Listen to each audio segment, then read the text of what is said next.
Bienvenue sur la chaîne de l'Esprival en ce 8 décembre 2022, jour de pleine lune en signe d'air, en signe du Gémeaux.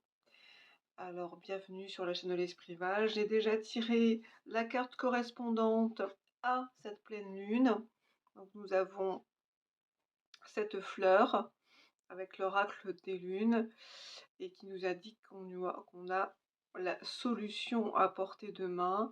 Cette fleur, effectivement, est au cœur de cette fleur. Nous avons comme un œil qui peut faire penser à l'intuition, à notre troisième œil. Donc c'est une lune qui est assez puissante. Aussi au niveau de la communication, parce que le Gémeaux aussi est très fort en communication au niveau de son énergie. La communication de la jeunesse, il y a quelque chose de communicant, on voit entre le haut et le bas, le ciel et la terre, et le troisième œil. Donc quelle que soit la situation qui vous préoccupe, qu'elle soit personnelle, professionnelle, matérielle, amoureuse, etc., etc., des solutions vont apparaître. Et donc j'ai déjà tiré quelques cartes. Donc toujours avec l'oracle de la lune, nous avons eu le palais qui est ressorti, cette très belle carte du palais qui montre effectivement ce personnage tout à fait serein, avec beaucoup de confiance, de présence, de feu, avec ses cheveux rouges, et avec toute cette abondance, là, ces grappes de raisin,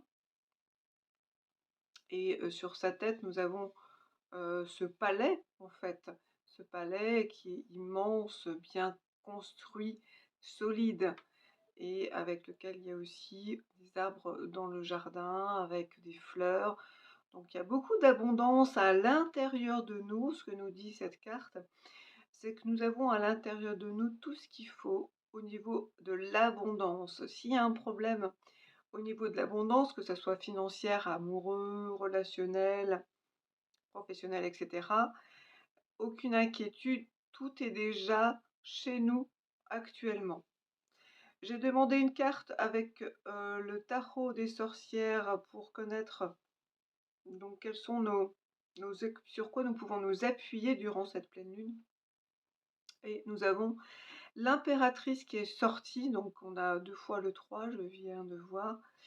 Cette impératrice aussi, on voit qu'elle a toute cette abondance à portée de main, tous ses pommes, ses pommiers. Elle est en plus dans son ventre enceinte, donc elle a au fond d'elle un projet, quelque chose qui lui tient à cœur, peut-être même un enfant à naître. Et cette connexion avec sa puissance, sa connexion aussi avec les énergies du cosmos, hein, de notre terre Gaïa. Cette présence des animaux qui nous montre aussi une connexion avec le monde animal et végétal, une grande présence et beaucoup, beaucoup de fertilité, hein. Ces deux cartes-là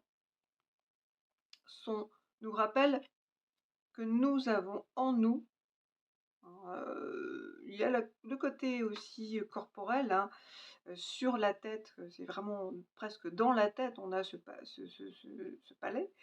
Et dans cette impératrice, on voit effectivement qu'elle est enceinte, donc il y a à l'intérieur de nous quelque chose qui va émerger, en tout cas si on n'en a pas conscience.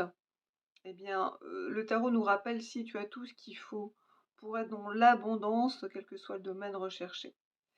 J'ai demandé une carte aussi de challenge. Qu'est-ce qui était en challenge par rapport à cette solution que nous cherchons? Nous avons le 9 de bâton. Bon, on est encore dans une énergie feu, le bâton, et on voit ce personnage qui s'est battu visiblement, douloureusement et très longtemps avec des adversaires qui ont peut-être disparu, mais on continue visiblement à avoir cet état d'esprit de défensive. Peut-être qu'il est peut-être temps de lâcher cet état d'esprit, d'être sur sa défensive. Donc, quel que soit le domaine, je le rappelle, que ce soit relationnel, dans la communication, dans ce qu'on veut mettre en place.